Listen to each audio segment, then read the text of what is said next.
বাংলা ভাষার মর্যাদা রক্ষার্থে যারা শহীদ হয়েছিলেন আজকের দিনে তাদের স্মরণ করি, তাদের শ্রদ্ধা জানিয়ে ছোট্ট কবিতা। 21শে ফেব্রুয়ারি।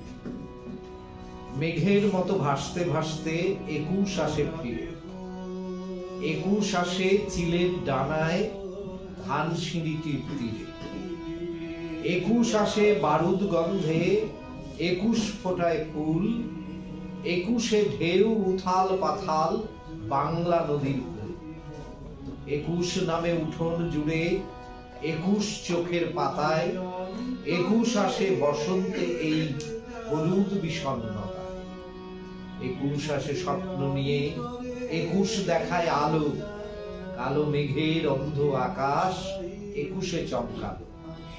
এই 21শে কোন পথে সে আসবে জানো কেউ? আমরা দেখব গগন চুম্বী শুভ্র সপেন ঢেউ, সেই দিনটার অপেক্ষাতেই যাচ্ছে কেটে কাল, মায়ের পরশ 21 এবার হোক না তরোয়াল। ছেলেবেলায় ও যৌবনকালেও অনেক চোখের জল ফেলেছি, ঘৃণায় পুড়েছি, ক্রোধে জ্বলেছি। তাতে কি আমরা খুব বেশি ছেলে মানুষই করেছিলাম? অথবা আজও যদি চোখের সামনে 1000 ইন্দ্রনাথকে খুন হতে দেখে আমরা বুক চাপড়ে কেঁদে উঠি, চিৎকার করে প্রতিবাদ করি, সভ্যতা কি ভয়ঙ্কর চটে গিয়ে আমাদের সঙ্গে কথা বলা বন্ধ করে দেবে? সে দেশেতে যাব নিয়ে